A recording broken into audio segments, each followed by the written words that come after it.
Dikili'deyiz. Görkem Kaptan'la birlikteyiz. Onun teknesindeyiz. Sea Light'tayız. Eğer Dikili'ye gelip de bu koyları gezmek isterseniz, günübirlik özel bir tekne kiralamak isterseniz bu tekneyi düşünebilirsiniz. Peki bu tekne ne? Görkem Kaptan kim? Bütün bu bilgileri aşağıda daha rüzgarsız bir ortamda alacağız. Kardeşim hoş geldin. Hoş bulduk abi. Sen de hoş geldin. Eyvallah, sağ ol, teşekkür ediyorum. Hem tekneyi bize tanıt hem de Sea Light'ı bize biraz tanıt, olur mu? Tabii ki. Hadi aşağı inelim o zaman. Hadi dostlar. Dostlar, her yerdenizden hepinize selamlar, sevgiler. Dikili'deyiz. Bir gezinti tenezzül teknesindeyiz. Bu güzel koyları gezebileceğiniz harika teknelerden bir tanesi. Görkem'le biz çok uzun yıllardır tanışıyoruz. Ne zamanları da abi işte bir gün de böyle bizimle denize çıktığında bir sohbet edelim diyordu. Hem kendisini tanıyın istiyorum hem de Sea Light turu tanıyın istiyorum. Özellikle bu tekneyi tanıyın istiyorum. Çok uğraştı, çok emek var üstünde. Evet. Ben biliyorum. Ben tekneye gelip giderken günlerce gördüm. Bütün hikayeyi Görkem'cim senden dinleyeceğiz ama her yerdeniz dostları seni ilk başta bir tanısınlar. Görkem Kaptan kimdir? Benim ismim Görkem. Soyadım Yılı Görmüş. 32 yaşındayım. Badem'de doğup büyüdüm. İzmir'de birkaç ticaretle uğraştım. Burada da Bademli Su Ürünleri Kooperatif Başkanlığı yapıyorum. Böyle bu tekneyi alma amacım bir kar üretmek tabii ki. Geçen sene sezon sonunda almıştık. Yani sezona yetişememiştik. Fazla tadilat falan yapamamıştık. Ama bu sene birkaç detaylara dokunduk. Siz de gördüğünüz gibi. Bayağı bir uğraştık yani. Birkaç detay değil o. Bayağı bir detay. Bayağı az daha refit diyecektim yani Evet. artık kayığa. Aynen. Müşterilerimiz daha rahat etsin diye, daha geniş alanda otursun diye, daha iyi bir masada hizmet alsın diye bunların için uğraştık. İnşallah iyi olmuştur. Şu ana kadar gelen müşterilerimiz de bayağı beğendi. Nasip diyoruz. Çok güzel. İnanın dostlar, yani bu gördüğünüz masadan tik kaplamalara, bütün döşemelere, teknenin komple boyasına bir tek değişmeyen Vardavela kaldı herhalde. Evet. O da parlatıldı güzelce. Evet, hepsi. Yani zincirine kadar değişti. Evet. Hatta o dönemde yine birlikte konuştuk. Tekneyi de özellikle en azından bir kıştan başa kadar anlatmanı da isteyeceğim. Seninle tur yapmak isteyenler olursa hem tekneyi tanısınlar hem seni de biraz daha yakından tanısınlar istiyorum. Peki Görkem, şeyi merak ediyorum. Tamam, bu kayıkla birlikte çıkıyorsun. Şimdi bir ticaret yapıyorsun ama asıl senin başladığın öykü. Tamam, Bademli'desin. Zaten Deniz'le birliktesin. Hani babadan mı geliyor bu, amcadan mı geliyor? Zaten şimdi kimi sorsam Görkem diyor amcam. Öbürkünü sorsam o diyor biz kayınço. Evet. Hep akrabasınız burada ama mevzu ilk başta nasıl başlıyor? Yani babamlar 7 kardeş. 7'si de balıkçılıktan gelme. Dedemler Balıkesir Kurudere'den buraya yerleşme. Oradan buraya geldiklerinde burada balıkçılık başlamış. Buradan İzmir'e otobüslerle balık götürmeye başlamışlar. Çiğli'de organize sanayinin olduğu yerlerde falan balık satıyorlarmış. Orada ufak semt pazarları kuruluyormuş. O pazarlarda balık satıyorlarmış. Buradan dediğim gibi otobüslerle çekiyorlarmış. O zaman kimsede şahsi araba yok. Evet. O şekilde başlıyorlar. Sonra bir tekne alıyorlar. 7 kardeş ortak. Bunlar trata diyoruz. Şimdi yasaklandı. Trata avcılığı yapıyorlardı o zamanlarda. Sonra ben ufaktım tabii ki. 5-6 yaşlarındayken bu trata yasağa girdi. Ondan sonra o iş bozulunca herkes 7 kardeş birbirinden ayrıldı. Herkes kendi teknesinde kendi işini kurmaya başladı. Ama sen de teknenin üstünde geziyorsun bu arada. Evet tabii ki. Biz de trovculuk yaptık. İşte normal uzatma yaptık. Değişik bir işlerinde bulunduk. Denizde gece seyri çok yaptık. Gece çalıştık. Yani gece gündüz bu denizlerde emek verdik. Değil mi? Şimdi işin biraz daha keyif tarafına geçti. Evet. Ama müşteriler için keyif tarafına Tabii geçti. ki müşterilerimiz için.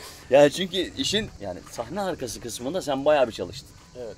Oradan buraya geldik. Şimdi Sea Light Tur kaç kişiyi ağırlar bu teknede ve hizmetleri nelerdir? Yani şu an 9 kişi ağırlayabiliyoruz. Üst katımız var, flybridge'imiz. Önde güneşlenme alanımız var. Burada aşağıda soyunma kabinlerimiz, tuvaletlerimiz, çift mutfağımız, içeride ızgaramız bu şekilde. 2 konsept çalışıyoruz. Müşterilerimiz biz kendimiz getireceğiz yiyeceğimizi, içeceğimizi. Siz bize pişirin, sunun dediği zaman biz onu yapıyoruz.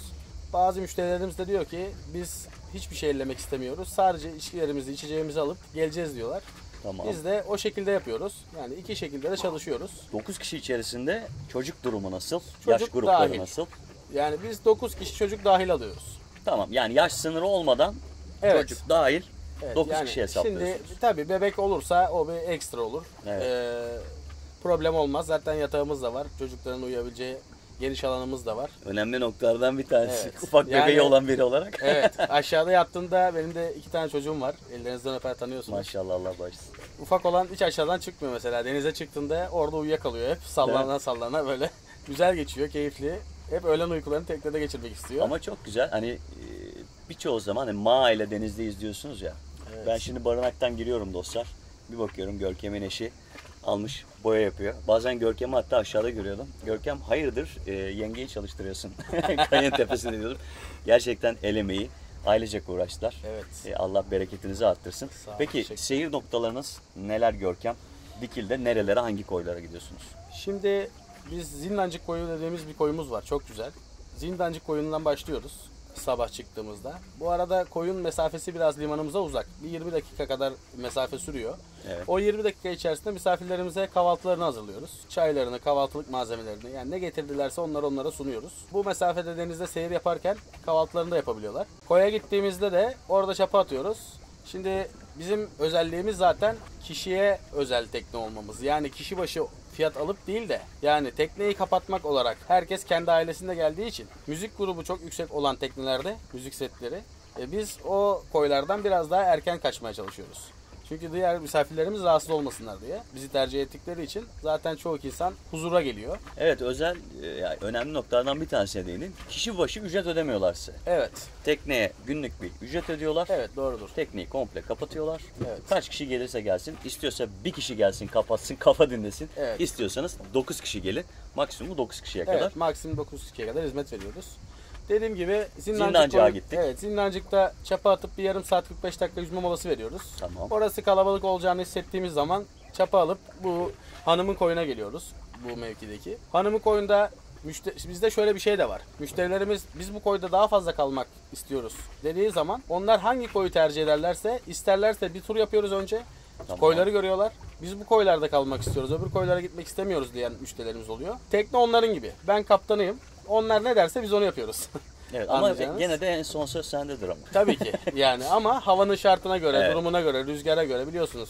Tabii. Bu işleri yapıyoruz ama keyifli güzel bir gün geçirtiyoruz. Yani hiç kimse daha sizden memnun kalmadık veyahut da kötü bir yorum yapanı görmedik. En son benim arkadaşlarım Serkan Evet. işte geleceğiz demişti. Batu buradan selam olsun Batu'ya da. Geleceğiz demişler de geldiler. 2 gün hatta 3 güne uzattılar diye biliyorum. Evet. Onlarla birlikte seyir yaptınız. Onlar da çok iyi Gayet insanlardı. memnun kalmışlardı. Biz de onlardan çok memnun kaldık. Çok iyi bir aileler bu arada. Aynen. Ben özellikle Zindancık'tan çıktıktan sonra işte koyları anlattın ama biraz da şeyi bahset istiyorum. İnsanlar Sea Light'la seninle birlikte tura çıktıklarında Zindancık'a gittiler. Evet. Daha kuzeyden güneye doğru geldiğinizde işte şu anda bulunduğumuz akvaryum koyuna geliyorsunuz. Evet. Hangi koyları geziyorsun? Bunun yanında akvaryuma gidiyorsun, Ilıca'ya gidiyorsun. Biraz da bu rotadan yani Şimdi seyir ilk durak rotandan noktamız bahseder. Zindancık Koyu. Zindancık Koyu'ndan sonra Hanımın Koyu dediğimiz güzel bir koyumuz var. Oranın Evet. da denizi çok güzel, mükemmel bir suyu var. Hem de çocuklar için de çok iyi bir gelen bir koy. Orada kilimiz var. Bayanlar peeling olarak uygulama yapıyor kendilerine. Taşları kırarak öğütüyoruz. Biz de bazen yardımcı oluyoruz Koylara müşterilerimize. ilk gelirlerse korkmayın. Hani birden gelirseniz böyle kıyıda Allah ne oldu zombiler bastı gibi oluyor bazen. Evet, herkes sürüyor. Birden böyle herkes kum sürmüş. Bir de onunla bile yürümek de zor. Suyun üstünde yürümek de zor. İnsanlar bir de yavaş yavaş yürüyor. Evet. Korkmayın yani o kil toprağın üstüne. Vücudunuza faydalı bir şey. Evet, oldukça faydalı olduğunu söylüyorlar. Ben hiç Evet. denemedim ama Yani ben denedim. Yıllardan beri de bazen kendime yani her gün değil ama zamanla uyguluyorum. bana da tavsiye ediyor musun? Gökhan ediyorum Hocam? tabii ki. Tamam o zaman. Sahnede parlayalım. Vücudunuzda yağlanma falan varsa onu sürdükten sonra yıkadığınızda böyle kayıyor vücut. Yani Oo. o kadar güzel bir hal alıyor ki eminim ondan pet şişeler yapıp gidenler var müşterilerimiz, misafirlerimiz geliyor. Bir yıl sonra onun ona çok iyi geldiğini ve vücudunda o sivilcelerin falan kalmadığını söylüyorlar. Tabii ki yani güneş lekeleri, yanıkları falan onlara da iyi geldiğini söylüyorlar. Çok güzel. Hanımın koyundan havamız müsait olursa bizim burada Ayanikola adamız var. Evet. Burası yıkık bir kilise. Orada bir taşın içinde bir delik var. Güvercinlerin yumurta yaptığı bir yer. İçerisinden kano geçiyor. İnsanlar yüzerek geçebiliyor. Güzel bir suyu var. Derin su böyle ama taştan, yosundan korkmayan müşterilerimiz orayı tercih Evet. ediyorlar. Derin ve doğası çok güzel ve tarihi bir yapı var orada. Ve sualtı kameranız da varsa Evet. daldığınızda muhakkak o kayanın içerisine bir girin dostlar. Bayılacaksınız yani. Evet. Güneş bitiyor. Direkt güneşi kapatıyor. Yani çok böyle sıcak olan 40 derece olan bir yerde bile içeri girdiğinizde serinliyorsunuz böyle. Çok. Oda yani oda gibi bir şey oluyor içerisi. Oradan dediğimiz gibi akvaryuma geliyoruz. Garip Adası ve Kalem Adası'nın ortasında bulunan yer akvaryum koyu. Buraya geliyoruz. Misafirlerimiz Garip Adası'na çıkmak isterlerse Garip Adası tarafına yanaşıyoruz. Orada denize giriyorlar. Kumda güneşlenip tekrardan teknemize geri geliyorlar. İsterlerse Kalemadası tarafına geçiyoruz. Oraya bir uğruyoruz. Orada da güzel bir ufak koyumuz var. Orada yüzebiliyorlar. Sonra da buradan sonra Ilıca koyumuz var. Ilıca'da da kaplıcalar var. Eski tarihi bir kaplıca. Denizin içinde de böyle bir yuvarlak taşlarla çevrilmiş, alttan kaynayan bir sıcak su var. Denizinde su, arkadaşlar bazen yanlış anlıyor. Ilıca'ya gidiyoruz dediğimde deniz suyunun da sıcak olduğunu zannediyorlar ama aslında öyle değil. Deniz suyu soğuk. Yani Evet. normal derecede deniz seviyesinde. Ama şöyle bir şey var. Denizi ayağınızla eşelediğiniz zaman suyun altından, toprağın altından hava kabarcıkları böyle ayaklarınızın yandığını hissediyorsunuz. Aynen. Çok güzel bir su çıkıyor aşağı. Dediğim gibi kapalı bir alanı da var. Üstü şu an yıkıldı. Onu bu sene ben tadilat ettirdim. Bir restore. Tabii ki her şeyini tamamlayamadık ama en azından misafirlerimiz tertemiz girip çıkabileceği bir şekilde oldu. Son durağımızda Kalemadası'nda bulunan eski tarihi bir otelimiz var. Aynen. Otelimiz faaliyete girmeden her şey bitmiş ama faaliyete girememiş. Sahibi klimalarını falan her şeyini taktırmış. Yük asansörü oluşturulmuş. Çok emek harcanılan bir otel. Çok. Yani aşırı emek harcanılmış. Sallarla taşlar taşınmış. Yük Bildiğiniz asansörlerinin taş otel yukarı- Evet, arkadaşlar. yukarıda da, Komple taş yapı. yukarıda da 300 metrekare yakın da bir havuzu var. Evet. Çok büyük bir havuzu var. Yani muazzam bir yer. Yazık olmuş diyelim. Bence de öyle. Bir tek şöyle oldu. Biz değerlendirdik. Sevgimi Sakla klibini biz o adada, o terk edilmiş otelde çektik arkadaşlar. Merak ederseniz bakabilirsiniz. Evet. Öyle de hikayesi vardır bizim için yani. Bizim orayı tercih etme sebebimiz gün batımında bizim güneş tekneye tam yandan vurduğu için müşterilerimiz bazen rahatsız olabiliyorlar. Bu perdelerimiz var. Güzel güneş geçiyorlar ama akşamüstü saat 5 ile 6 arasında güneşe maruz kalıyorlar. O yüzden de o evler yüksek olduğu için o adanın o kısmı oranın sıfırına inip yanaştığımızda güneş de adanın arkasında kalmış bulunuyor. Orası da böyle güzel bir gölge oluyor. Hem de misafirlerimiz tekneden inip o oteli de keşfedebiliyorlar. Otelin üstüne çıkıyorlar, geziyorlar falan. Tabii ederek biz de yardımcı oluyoruz onlara. O şekilde ondan sonra da saat 6 olduğunda 6'da dönüşümüz başlıyor. Misafirlerimize soruyoruz. Diyoruz ki memnun kaldınız mı bizden? Bizimle güzel vakit geçirdiniz mi? Veya ben bir kere daha denize girmek istiyorum diyebiliyor musunuz? Dedikleri zaman illaki ufak bir tolerans tanıyoruz. Yani böyle direkt bu saatimde oldu. 6 saatte oldu gidiyoruz yok. Yani öyle değil. Ama bazen mehtap turları yapıyoruz. Çok güzel oluyor gece turları. Su altı ledlerimiz var. Yakıyoruz onları. Bu ışıklar içerisi mesela saat 7'de çıkıyoruz onda da. Saat 10, 11. Bazı misafirlerimiz diyor ki bizim daha rakımız var veyahut da içeceklerimiz var. 12'ye kadar uzattığımız falan oluyor. Yani çok abartmıyoruz tabii ki ertesi günün yine turumuz olduğu için. Biz de sabah erken kalkıp tekrardan bir temizlik, bir toparlama olayları olduğu için. Bu şekilde gidiyor. Ondan sonra limanımıza dönüyoruz. Güvenli bir iniş sağlıyoruz teknemizden misafirlerimize. Ondan sonra tek tek onlara hoşça kalın diyerek uğurluyoruz. Ayrılıyorsunuz. Gayet güzel özetledin. Valla düşünürseniz dostlar zaten hemen burada altta senin Instagram linkini de veriyoruz arkadaşlara. Düşünürseniz Dikili'ye geliyorsunuz. Dikili'de Bademli Balıkçı Barınağı'nda kalkış yapıyorsunuz. Evet, Bademli yani Balıkçı Barınağı. burada çünkü bir tane Dikili Balıkçı Barınağı var. Merkezde hemen ikinci liman dedikleri buraya doğru gelirken teknenin olduğu bir yer var. Ve burada Denizköy'e gitmeden önce son lokasyonumuz Bademli Köy'ün içerisinde bulunan, tam çıkışında hatta Denizköy'e doğru, Evet. çıkışında bulunan Bademli Balıkçı Barınağı'ndan çıkış yapıyor Evet. tekneniz. Peki balayı gibi, evlenme teklifi gibi, özel günler, Tabii ki. doğum günleri gibi. O işler bizim işlerimiz. Yani Ta ta ta tam, patoşta, sea light. Görkem orada bir kendi soundtrack'iyle böyle ta ta ta tam. Nasıl peki? Yani şöyle evlilik tekliflerine çıkıyoruz. Doğum günlerine, bekarlığa veda partilerine. Süper. Çok keyifli oluyor. Misafirlerimiz çok eğleniyor. Biz de çok eğleniyoruz. Bazen onlara eşlik ediyoruz. Harika. Onlarla biz de oynuyoruz. Tefleri görmedik sanmayın.